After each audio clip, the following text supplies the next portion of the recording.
Buenas tardes, compañeros, compañeras.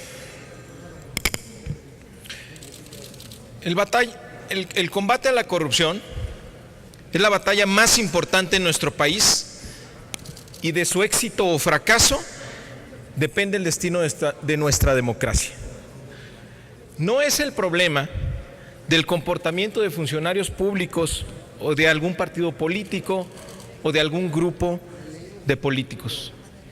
Estamos ante un asunto de mayores dimensiones que ha terminado por trastocar la convivencia de toda nuestra sociedad y ha llevado a la descalificación generalizada de toda la clase política, de la clase política en su conjunto.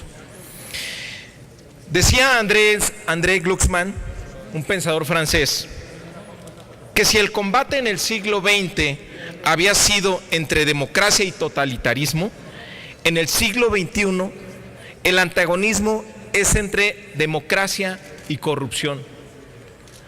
Nada más cierto para nuestro país. El hartazgo, la indignación y el enojo de la ciudadanía tiene que ver con que la corrupción se ha convertido en la regla y el valor dominante en la política. La impunidad, el engaño y el abuso de los recursos públicos es el espectáculo cotidiano de la política. En Brasil y Chile, la percepción de que sus respectivas mandatarias permitieron actos de corrupción tiene actualmente a la gente en la calle, al borde de una crisis política a estos gobiernos. El cáncer de la corrupción y sus múltiples metástasis en México tiene en etapa terminal a nuestra democracia.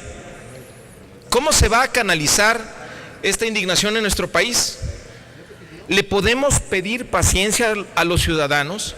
¿Cómo explicarle que lo de hoy es un avance, pero no suficiente, que no veremos cambios en el corto plazo en nuestra realidad?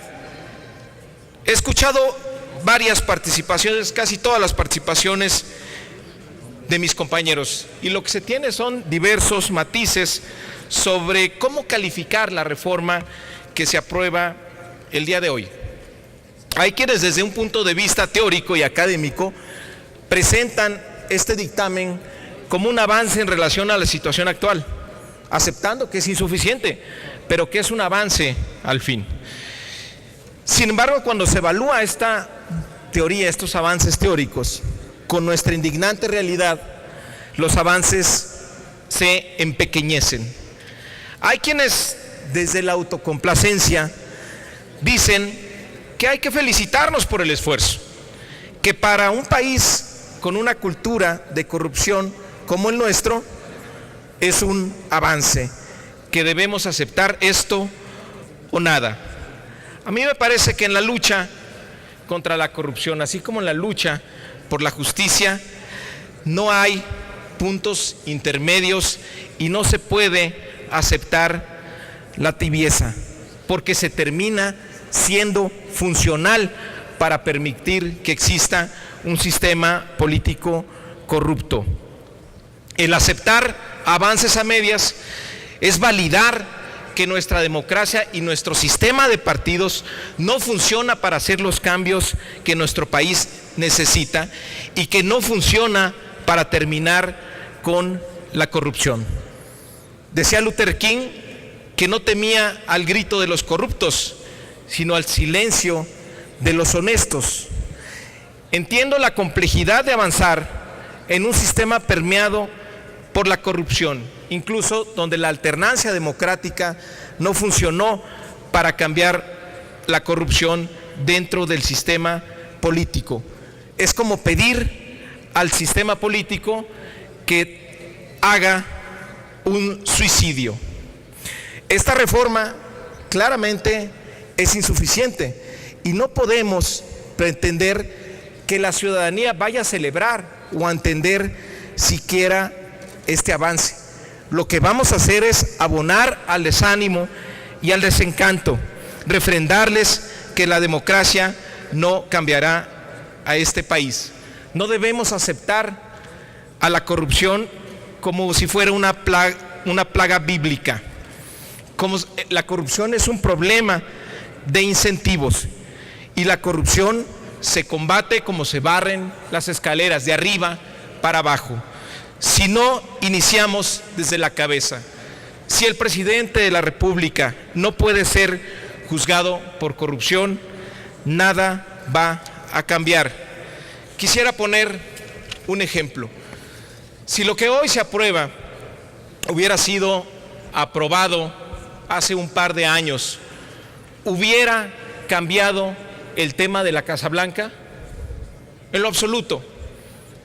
Se hubiera podido dar exactamente igual el caso de la Casa Blanca, porque no hay la obligación de hacer pública la declaración de intereses. La única manera de combatir de raíz el problema de la corrupción es combatirla radicalmente. Tenemos que lograr la integridad del sistema político, y en México, si no logramos un avance sustancial, si nos conformamos con avances intermedios, la gente no nos va a esperar. ¿Sería capaz, por ejemplo, el actual gobierno abjurar contra la cultura política de su comunidad de origen de Atlacomulco? Estamos seguros que no. Si se aprueban el día de hoy estas modificaciones, seguiremos viendo el espectáculo de la corrupción como la regla en la política mexicana. Lo que hace falta es cambiar desde la cabeza, que el presidente de la República no esté protegido por el fuero constitucional para ser juzgado por actos de corrupción. Muchas gracias. Gracias, senador Mario Delgado.